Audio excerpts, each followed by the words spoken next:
नमस्कार, आपका स्वागत है हमारे YouTube चैनल हिंदी एक्सेल में।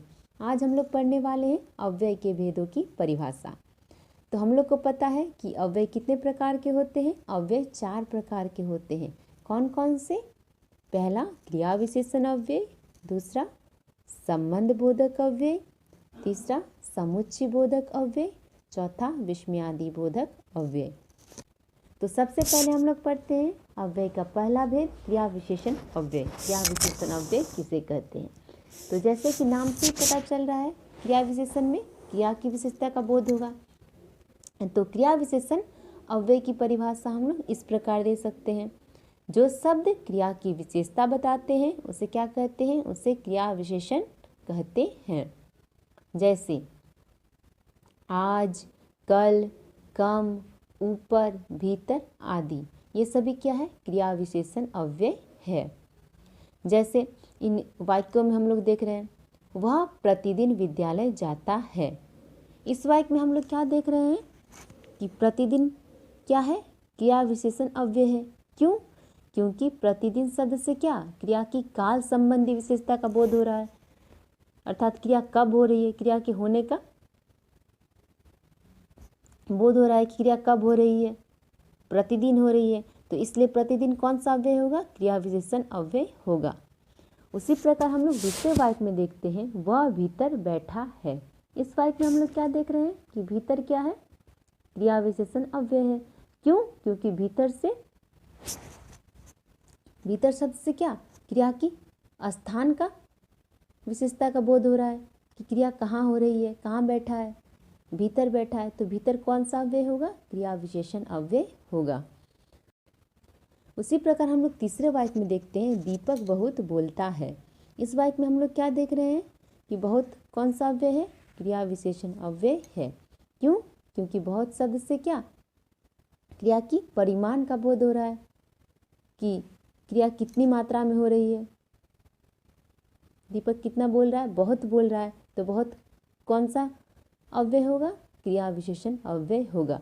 यानी क्रिया विशेषण अव्यय किसे कहते हैं? जो शब्द क्रिया की विशेषता बताते हैं वे उससे क्या कहते हैं? उसे क्रिया विशेषण कहते हैं। तो अब हम लोग पढ़ते हैं अव्यय का दूसरा भेद, संबंध बोधक अव्यय। संबंध बोधक अव्यय किसे कहते हैं?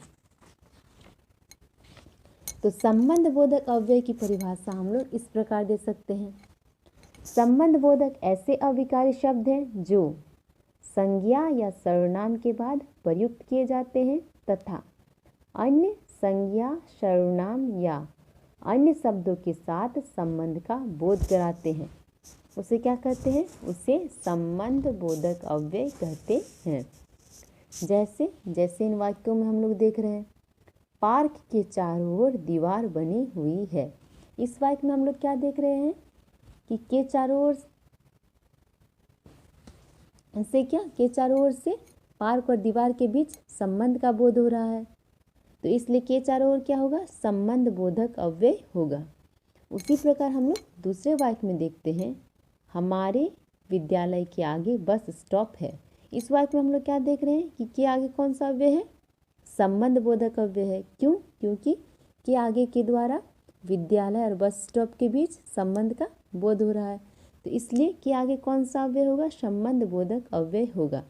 तो इसलिए चारों ओर और के आगे संबंध बोधक अव्यय है। क्यों? क्योंकि ये दोनों क्या?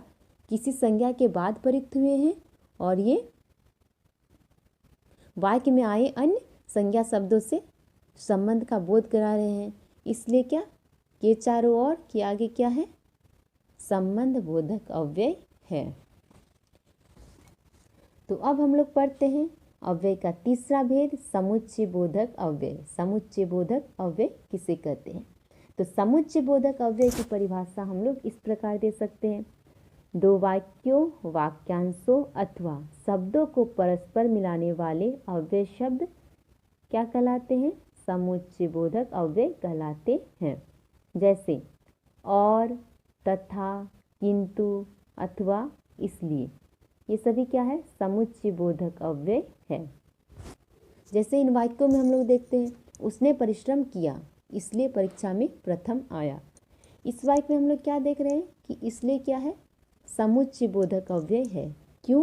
क्योंकि इसलिए दो वाक्यों को जोड़ने का काम कर रहा है। जैसे उसने परिश्रम किया, एक वाक्य हुआ, परीक्षा में प्रथम आया, दूसरा वाक्य हुआ।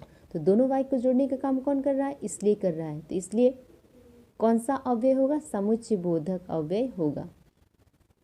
उसी प्रकार हम लोग दूसरे वाक्य में देखते हैं, वह चालाक ही नहीं बल्कि बेईमान भी है।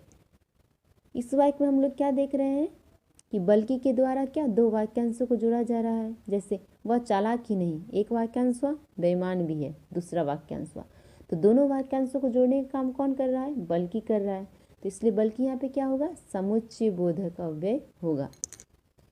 तो इसी प्रकार हम तीसरे वाक्य में देखते हैं, मैं नहीं आऊँगा क्योंकि मुझे पढ़ना है। इस वाक्य में हम लोग क्या देख रहे हैं कि क्योंकि के द्वारा दो वाक्यों को जोड़ा जा रहा है।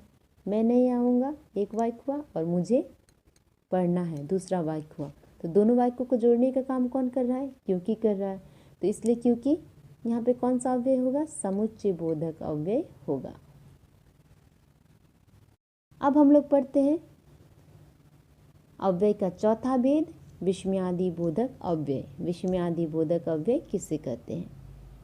तो विस्मयादि बोधक अव्यय की परिभाषा हम लोग इस प्रकार दे सकते हैं, ऐसे शब्द जो विस्मय अर्थात आश्चर्य, हर्ष, प्रशंसा, घृणा, शोक, भय आदि भावों को प्रकट करने के लिए हमारे मुख से स्वतः निकल पड़ते हैं, वे क्या कहलाते हैं?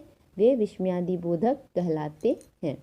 जैसे अरे, ओह, शाबाश, काश आदि, ये सभी क्या है? विस्मयादि बोधक अव्यय हैं।